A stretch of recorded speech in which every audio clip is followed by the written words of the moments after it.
on vous présente la Toyota Proace City 1500 diesel automatique version MPV.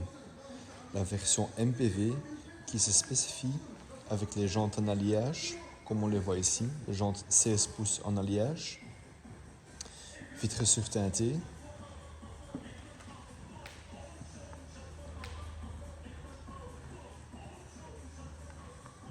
et bien sûr aussi la caméra de recul et les capteurs avant-arrière.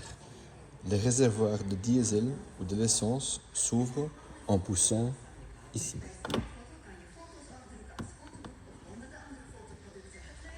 Ouvrir de cette façon-là, fermer, simplement cliquer à droite. Ici avec la diesel, ça se retrouve aussi les réservoirs pour le AdBlue.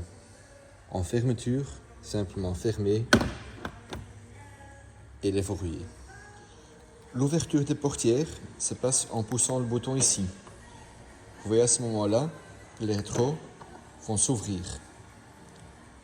Fermer, alors les rétros qui se ferment.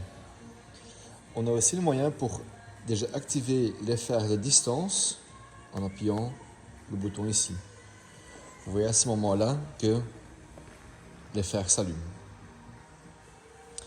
On sait aussi utiliser le Smart Entry pour ouvrir et fermer les portières. Comme la porte est maintenant fermée, on touche le poignet de porte et la porte qui s'ouvre. Pour la fermeture, il suffit d'appuyer sur les deux petites lignes qui sont ici et la porte qui se ferme. À l'intérieur, on démarre la voiture en poussant le frein et appuyer sur le bouton Engine Start et Stop. Voilà.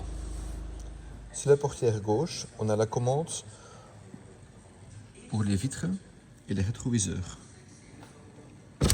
Poussant sur les quatre côtés, ou bien régler les rétroviseurs gauche et droite.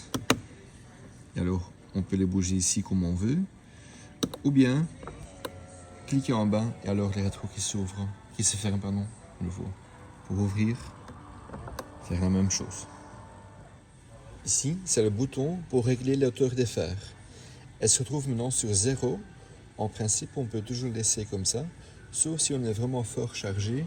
Alors à ce moment-là, on peut les bouger jusqu'à 5 ou 6 pour régler l'hauteur des phares. Mais donc, en général, on laisse sur 0. Ça, c'est le bouton pour le verrouillage des portières arrière, donc une certaine sécurité d'enfant. Ici, c'est le bouton en fait pour désactiver le Lane Change Assist. Donc en fait, le Lane Change Assist vous permet en fait si jamais vous êtes un peu distrait et vous passez à la ligne blanche sur l'autoroute, qu'elle va vous corriger en donnant un petit sonore. Côté gauche du volant, on retrouve le levier pour les phares. Là aussi, on peut laisser sur automatique, donc dès qu'il fait sombre ou vous rentrez dans un tunnel, automatiquement, elle va allumer les phares. Bien sûr qu'on sait encore les faire manuellement aussi, en mettant les phares comme ça et comme ça.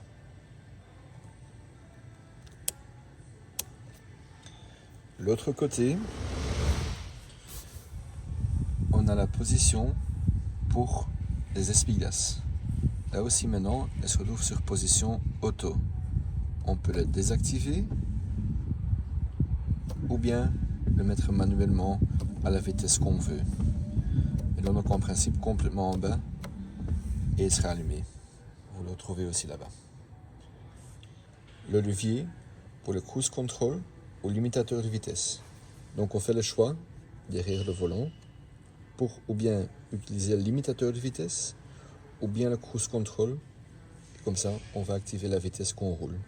Bien sûr, avec le bouton derrière ici, on choisit sur les 7 plus et moins pour augmenter ou diminuer la vitesse. Les boutons sur le volant, gauche au-dessus, c'est le voice command.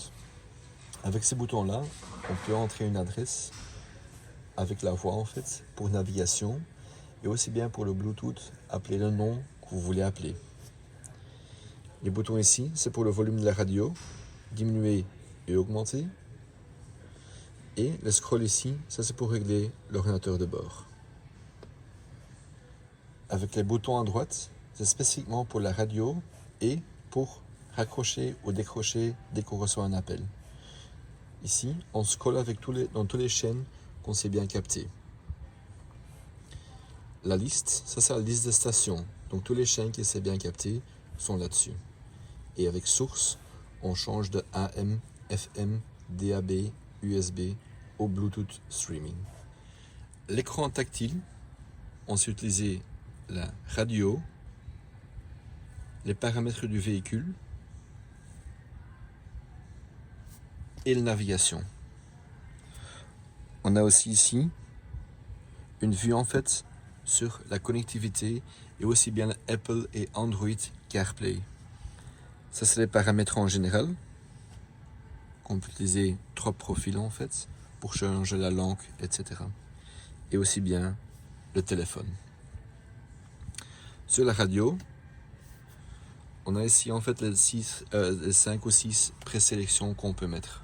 Bien sûr, il y a aussi la liste où est-ce que toutes les chaînes sont dessus en fait et on peut choisir la chaîne, ce qu'on veut écouter. Autant comme navigation, pour mettre une adresse, on va sur menu, on va introduire une adresse. On commence d'abord, bien sûr, en Belgique. On choisit d'abord la ville. Je prends l'exemple maintenant du garage, Vilvoorde. Voilà. Et puis par après, on passe directement à la rue, Hendrik Henley.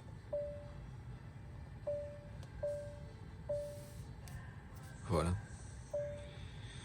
Le numéro, si jamais vous ne savez pas le numéro, faites directement passer à OK, sinon vous mettez le numéro.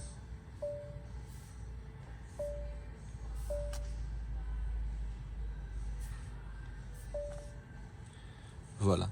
Et elle commence à vous guider.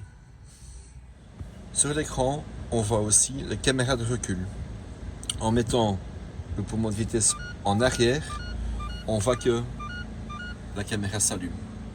On voit ici notre pare-choc arrière et la distance par rapport à la ligne rouge représente plus ou moins une distance de 25 à 30 cm. Pour le Bluetooth, on appuie le bouton ici. Ce qu'on fait, c'est rechercher Bluetooth. Maintenant, elle est en train de chercher votre téléphone. Aussi sur votre téléphone même, allez sur les paramètres, puis connectivité au Bluetooth et chercher le périphérique. Comme ça, les deux interfaces vont se retrouver et on peut connecter le téléphone en appuyant Connect. Ensuite, on a la climatisation. Le bouton ici, on va l'utiliser pour récupérer l'air à l'intérieur. Simplement utiliser quand vous vous trouvez dans les embouteillages, dans les tunnels ou quand vous êtes derrière un camion où est-ce que l'échappement pue pas mal.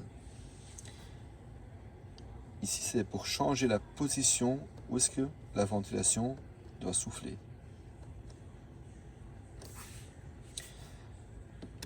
Ici, on peut régler la température et aussi les deux côtés. Donc, chacun peut régler sa température. Si on utilise le bouton mono, elle reprend de nouveau la température du conducteur. Ventilation avant, dégivrage arrière. Et en principe, on peut toujours laisser sur auto, comme ça, la climatisation va se régler elle-même. Finalement, on peut encore ici utiliser pour plus souffler ou moins souffler. Finalement, on a encore les places arrière. Ils sont divisés en 1 tiers, 2 tiers. Avec le bouton ici, on peut rabattre la banquette arrière pour avoir accès, avec l'exemple ici, à les 2 places encore derrière. Les 2 places séparées qu'on peut enclencher comme on veut, ou bien on peut en fait complètement l'enlever. L'ouverture de coffre se passe juste en dessous de la signe Toyota. Voilà. Pour fermer, comme ça. On a aussi le moyen pour dérouiller en fait simplement la petite vitre qui se trouve ici en poussant côté ici. On entend un clic et alors il y a simplement la petite vitre qui va se fermer. Voilà, ça c'est la fin de l'explication. On vous souhaite beaucoup de chance avec la Pro SCT.